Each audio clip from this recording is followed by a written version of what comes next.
Hello दोस्तों, कैसे हैं हम सब। आशा करता हूँ बहुत अच्छे होंगे। और आज हमें जो है पंचायती राज के नोट्स मिल चुके हैं। सबसे पहले अगर हम बात करते हैं तो पंचायत क्या होती है। मतलब कोई भी किसी भी समाज के लोगों के द्वारा निर्वाचित या कोई मनोनीत जो सदस्य होते हैं उनकी सभा। ये भी आपको याद रखना, उनकी सभा। ठीक है। और उसका काम क्या होता है? विवादों को सुलझाना है। किसी के विषय में निर्णय के लिए कोई लोगों की बैठक होती है, पंचों की मंडली होती है, तो वो क्या कहलाती है? पंचायत कहलाती है। अब ग्राम पंचायत क्या होती है? पंचायत के बारे में तो हमें पता चल गया कि पंचायत ये होती है। ठीक है। तो ग्राम पंचायत का मतलब हो गया भी ग्राम प्रशासन की इकाई। अब ग्राम सभा के द्वारा निर्वाचित स्थानीय स्वशासन की इकाई हो गई। तो ये एक संवैधानिक तौर पर इसका सही नाम लिया जाए तो पंचायत, ग्राम पंचायत इसको बोल दिया जाता है।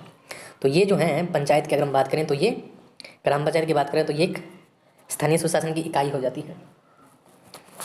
और आगे हम बात करें वर्तमान की, तो वर्तमान समय में ग्राम पंचायत के मुखिया जो होते हैं उनको सरपंच कहा जाता है।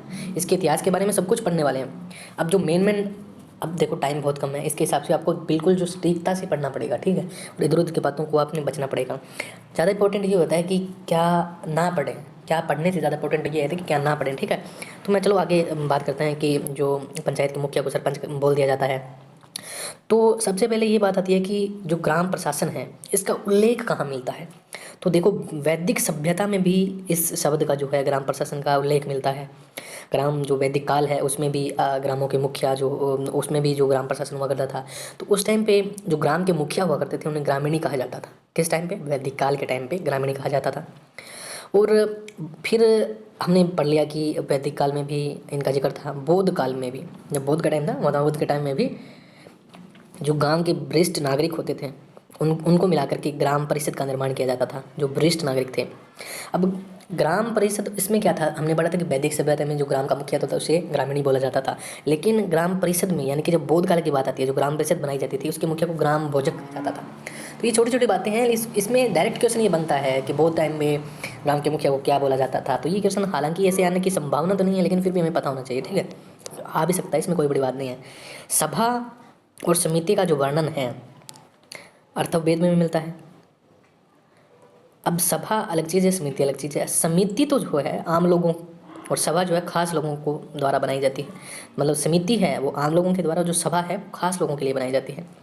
समिति के प्रमुख को ईशान कहा जाता है। ये बात आपको याद रखनी है, जो आम लोगों के लिए बनाई जाती है उस समिति के प्रमुख को ईशान कहा जाता है। क्या कहा जाता है? ईशान।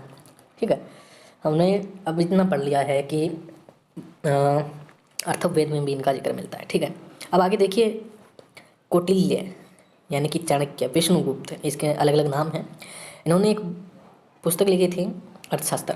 ये अर्थशास्त्र हालांकि नाम की अर्थशास्त्र है, इसमें इकोनॉमिक्स से रिलेटेड कोई बात नहीं है, ये राजनीति से रिलेटेड एक बुक है जो कि चाणक्य के या कौटिल्य के द्वारा लिखी गई है या विष्णुगुप्त के द्वारा लिखी गई है। तो इसमें भी ग्राम प्रशासन का जिक्र मिलता है। तो क्योंकि ये राजनीतिक इकाई है तो ग्राम प्रशासन का जिक्र तो अवश्य होना ही था। और यानी कि अब कौटिल्य के अर्थशास्त्र में भी इसका जिक्र मिल गया। अब मौर्य काल की अगर हम बात करें, गुप्त काल की, हर्षवर्धन के टाइम की, इसमें क्या था, ये जो गांव के मुखिया हुआ करते थे उनको ग्रामिक कहा जाता था। देखो हमने तीन चीज़ें पढ़ी है। एक तो हमने पढ़ा था कि वैदिक काल में ग्राम के मुखिया को क्या कहा जाता था। एक हमने पढ़ा बौद्ध काल में। ठीक है। और हमने जो अर्थवेद में पढ़ी थी सभा और समिति। ठीक है। सभा समिति हमने पढ़ी थी। अब हम पढ़ रहे हैं कि जो मौर्य काल है, गुप्त काल है और हर्षवर्धन के टाइम पे मुखिया को ग्रामीणी कहा जाता था। और वैदिक काल में क्या कहा जाता था? ग्रामीणी। ठीक है ना। वैदिक काल में ग्रामीणी हमने पढ़ा था ना, ग्रामीणी कहा जाता है। हमने बौद्ध काल में भी पढ़ा था, ग्राम भोजक कहा जाता है। अर्थवेद में जो समिति के मुखिया को हमने पढ़ा था कि ईशान कहा जाता है। और मौर्य काल, गुप्त काल, हर्षवर्धन के काल में ग्राम के मुखिया को ग्रामीणी कहा जाता है। ये भी आपको ध्यान रखना है।